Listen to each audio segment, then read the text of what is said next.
राजधानी दिल्ली में प्रदूषण पर लगाम लगाने के लिए दिल्ली सरकार ने ठोस कदम उठाते हुए पेट्रोल पंप मालिकों को ये निर्देश जारी किया है कि वो तय सीमा से ज़्यादा उम्र वाली गाड़ियों को पेट्रोल और डीजल ना दें।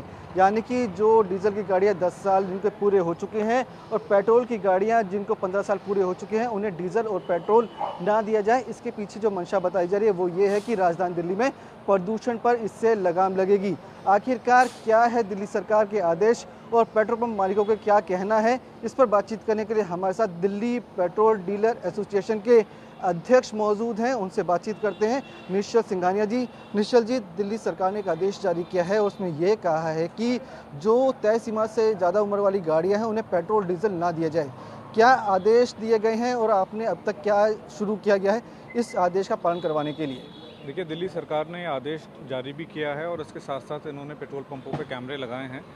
जो ANPR कैमरेज हैं जो गाड़ी के नंबर प्लेट्स को कैप्चर करके एक अनाउंसमेंट करेंगे कि ये गाड़ी 10 साल पुरानी डीजल या 15 साल पुरानी पेट्रोल है कि नहीं है। उस अनाउंसमेंट के बेसिस पे हमको उस गाड़ी को तेल मना करना है और ये करीबन 380 पंपों पे लग चुका है। अभी इन्होंने इसका अभी ट्रायल रन नहीं किया है, जो वो कह रहे हैं 1 जुलाई से सारा व्यवस्था चालू करेंगे, लेकिन अभी सिस्टम्स को इन्होंने इन प्लेस किया है और हमको एक SOP जारी करके बताया है कि हमको क्या क्या करना है, जिसमें एक बोर्ड लगाने की बात कही गई है और एक डेटा मेंटेन करने की बात कही है कि हमको जो वाहन आते हैं 10 साल और 15 साल से पुराने, उनका एक डेटा रिकॉर्ड करना है। हालांकि वो डेटा ऑलरेडी इस सिस्टम में कैप्चर हो रहा है ANPR में। खास कैमरों का जो है इस्तेमाल किया गया है, दिल्ली सरकार द्वारा कैमरे भी लगाए गए हैं जिन्हें APNR कहा गया है। तो ये कैमरे क्या हैं, किस तरह से काम करते हैं? देखिए, ये ऑटोमेटिक नंबर प्लेट रिकग्निशन कैमरेज हैं जो कि एक सर्वर से कनेक्टेड हैं और वो सर्वर वाहन पोर्टल से कनेक्टेड है और वो वाहन पोर्टल से ये बताएगा कि ये 10 साल पुरानी डीजल या 15 साल पुरानी पेट्रोल की गाड़ी है कि नहीं।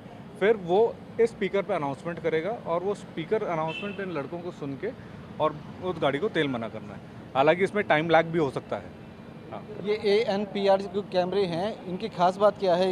ये वाहन पोर्टल से बताया जा रहा है कनेक्टेड है और इससे जो स्पीकर दिखाई जा रहा है उससे अनाउंसमेंट भी होती है। Correct. तो क्या टाइम में कोई ड्यूरेशन में गैप होने वाला है या फिर सही समय पर ये बोलेंगे? देखिए, जैसा मैंने कहा, अभी इन्होंने ट्रायल रन नहीं किया है, तो जब ये व्यवस्था लागू होगी 1 जुलाई से तब पता लगेगा। लेकिन क्या होता है कि हर पेट्रोल पंप पे पीक आवर्स होते हैं, सुबह के और शाम के, और उसमें बहुत सारी गाड़ियाँ आती हैं। अब ये देखने की बात है कि क्या वो कैमरे कैप्चर कर पाएंगे सारा डेटा और कितनी अनाउंसमेंट्स हो पाएंगी और कितना हम उसको ग्राउंड पे कार्यान्वित कर पाएंगे। ये जब 1 जुलाई से चालू होगा तभी पता लग पाएगा। आपके द्वारा एक लेटर भी लिखा गया है दिल्ली सरकार को जिसमें कुछ आपत्ति दर्ज कराई गई है। वो आपत्ति क्या है, क्यों ऑब्जेक्शन कर रहे हैं आप कि ये मुश्किल है लागू करने में? कुछ प्रॉब्लम भी बताइए आपने। देखिए, हम इस व्यवस्था को सपोर्ट करते हैं। हम 1 जुलाई से इसको लागू करेंगे पूरी तरीके से। हमने अपने जो विचार रखे हैं, जो हमने अपनी एप्रीहेंशंस दिखाई हैं कि नंबर 1, पेट्रोल पंपों पे क्योस हो सकता है कहीं पे लॉ एंड ऑर्डर सिचुएशन भी हो जाए, क्योंकि हम डेली 3 से 4 हज़ार ग्राहकों को on an average her pump पे हैंडल करते हैं। तो उस व्यवस्था को कैसे अगर कोई क्योस होता है तो कैसे मैनेज किया जाएगा। दूसरा, हम पे इन्होंने पीनल प्रोविजंस का प्रावधान रखा है कि अगर हमने किसी गाड़ी को तेल दे दिया तो फिर हम पे पीनल एक्शन होगा। हमारा ये मानना है कि हम तो इस चीज़ को, व्यवस्था को लागू करने वाले हैं, हम तो इसको अडाप्ट कर रहे हैं और हम लागू कर रहे हैं। अब लागू करने वाले को पीनलाइज क्यों करना? हम, हो सकता है ह्यूमनली पॉसिबल नहीं है, एक आध कोई गाड़ी मिस हो जाए, तो पीनल प्रोविजंस नहीं होने चाहिए, ये हमने कहा है। तीसरा, हमने ये अपनी आशंका जताई है कि ऐसी गाड़ियाँ जो 10 साल पुरानी और 15 साल पुरानी पेट्रोल की हैं, वो दूसरे राज्यों से तेल लेना चालू कर देंगे। हालांकि हम ये नहीं कह रहे कि हमको ग्राहक चाहिए, बट होगा क्या कि और भी कई कारणों से वो गाड़ियाँ पंपों पे नहीं आएंगी और वो पड़ोसी राज्य पे से, तो जो टारगेट है, जो हमारा मकसद है कि इन गाड़ियों को ऑफ रोड करना, वो अचीव नहीं होगा, क्योंकि जब तक ये पूरे दिल्ली NCR में जल्दी से जल्दी लागू नहीं होगा तब तक इसकी सफलता में थोड़ा सा संदेह है। तो कल आपकी मीटिंग भी हुई है ट्रांसपोर्ट के अधिकारियों से, क्या बोला उन्होंने? हमने ये तीनों एप्रीहेंशंस उनके सामने रखी हैं, जिसका उन्होंने एक नया SOP जारी करने के लिए आज कहा है।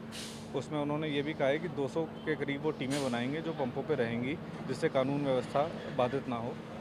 दूसरा, जो हमारी एप्रीहेंशन पीनल प्रोविजंस की है, उसके लिए उनका कोई संतोषजनक जवाब नहीं आया है और हम वेट कर रहे हैं कि नया एसओपी क्या आता है, उसमें क्या उन्होंने रियायत दी है इस मसले पे। तो साफ है कि पेट्रोल एसोसिएशन ने एक पत्र जो है वो दिल्ली सरकार को लिखा है। अब देखना होगा कि आखिरकार बीच में क्या निकल के सामने आता है और क्या बातचीत जो है वो होती है। हालांकि दिल्ली सरकार ने साफ कर दिया कि 1 तारीख से ये आदेश जो है वो लागू होने वाला है और इसका जो पूरा पालन है वो पेट्रोल पंप मालिकों को करना होगा। मुनीश बल्ला के साथ विवेक शर्मा, टीवी 9 भारत दिल्ली।